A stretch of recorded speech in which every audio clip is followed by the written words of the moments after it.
விட்டு ஓடி மறைந்து விட்டனர். செய்தி அறிந்த மன்னன் மீண்டும் சினம் கொள்கின்றான். மாணிக்க வாசகரை தண்டிக்க ஆணையிடுகிறான். காவலர்கள் அவரை வையையாற்றின் சுடுமணலில் நிற்க வைத்து தலையில் கல்லை ஏற்றி கடுமையாக துன்புறுத்துகின்றனர்.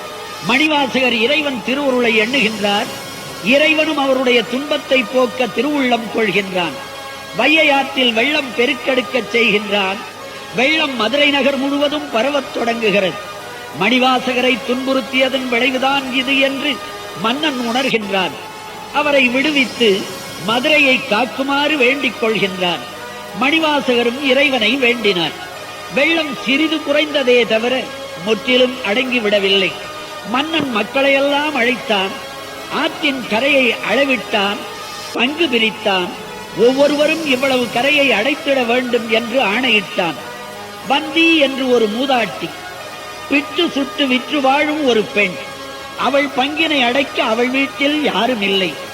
இறைவனே ஒரு கூலியாள் வடிவத்தில் வந்து உதிர்ந்து போகும் பிட்டை கூலியாக கொடுத்தால் அடைக்கிறேன் என்று ஒப்புக்கொள்கின்றான். பிட்டு வாங்கி தின்றானே தவிர ஒரு அங்குலம் கூட கரையை அடைக்கவில்லை. ஆடுகிறான், பாடுகிறான், படுத்து தூங்குகிறான், பிட்டு சாப்பிடுகிறான், பிறர் செய்யும் வேலையையும் கெடுக்கிறான். செய்தி மன்னனுக்கு போகின்றது. தன்னுடைய கைப்பிரம்பால் அரசன் அவனுடைய முதுகில் அடித்தான்.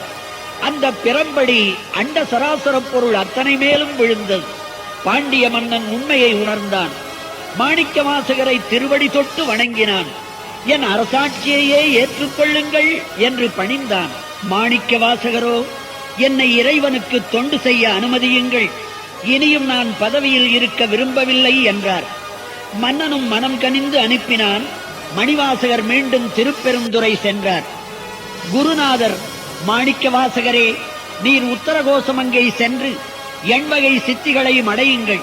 பின்னர் எல்லா திருத்தலங்களுக்கும் சென்று தரிசித்து தில்லையை அடைவீர்களாக என்று கூறி மறைந்தார். மணிவாசகரும் அடியார் கூட்டத்துடன் திருப்பெருந்துறையில் பல நாள் இருந்து திருவாசகத்தின் பல பகுதிகளையும் பாடி அருளினார். அங்கு பாடியதுதான் சிவபுராணம் என்று கூறுவார்கள். பல தலங்களையும் தரிசித்த மணிவாசகப் பெருமான் திருவண்ணாமலையில் சில காலம் தங்கியிருந்தார். நினைக்க முத்தி தரும் இந்த திருத்தலத்திலேதான் திருவெம்பாவை, திரு அம்மானை ஆகிய 2 பகுதிகளையும் பாடினார். ஆதியும் அந்தமும் இல்லா அரும்பெரும் ஜோதியை, முன்னை பழம்பொருட்கும் முன்னை பழம்பொருளை, பின்னை புதுமைக்கும் பேர்த்தும் அப்பெற்றியனை, விண்ணுக்கு ஒரு மருந்தை, வேத விழுப்பொருளை, கண்ணுக்கு இனியானை திருவண்ணாமலையில் அண்ணாமலையானாக கண்டு பாடி மகிழ்கின்றார். பின்னர் சிதம்பரத்தில் சில காலம் மணிவாசகப் பெருந்தகை வாழ்ந்தார். ஒரு நாள் ஓர் அந்தணர் வருகின்றார். மணிவாசகரே, நீர் இதுவரை சிவபெருமான் மீது பாடிய பாடல்களை எல்லாம் முறையாக சொல்லுங்கள் என்று கூறுகின்றார். மணிவாசகரும் சொல்கின்றார். அந்தணரும் தம் திருக்கரத்தால் பாடல்கள் அனைத்தையும் எழுதுகின்றார். முடித்த பிறகு, மணிவாசகரே, பாவை பாடியவும் திருவாயால் கோவை பாடுக என்று கேட்கின்றார். அந்த நூலையும் தம் திருக்கரத்தால் அந்தணர் எழுதுகின்றார். பின்னர் அந்தணர் வடிவில் வந்த சிவபெருமான் மறைந்து விடுகின்றார். மறுநாட்காலையில் தில்லை திருச்சிற்றம்பலத்தில் வாசற்படியில் அந்தணர் எழுதிய திருவாசகம், திருக்கோவையார் ஆகிய 2 நூல்களும் வைக்கப்பட்டிருந்தன. மாணிக்க வாசகர் சொற்படி திருச்சிற்றம்பலமுடையானின் கையெழுத்து என்று இறைவனுடைய கையெழுத்தோடு அந்த நூல்கள் அங்கு காட்சியளித்தன. அவற்றை கண்ட அந்தணர்கள், மாணிக்க வாசகரே, அருள் கூர்ந்து இந்த நூலின் பொருளை தாங்களே விளக்க வேண்டும் என்று வணங்கி கேட்டனர். வாருங்கள், திருவாசகத்தின் பொருளை உங்களுக்கு தில்லை திருச்சிற்றம்பலத்தில் கூறுகின்றேன் என்று சிற்றம்பலத்துள் நுழைகின்றார் மணிவாசகர். நூலின் பொருள் என்னவென்று கேட்டீர்கள் அல்லவா?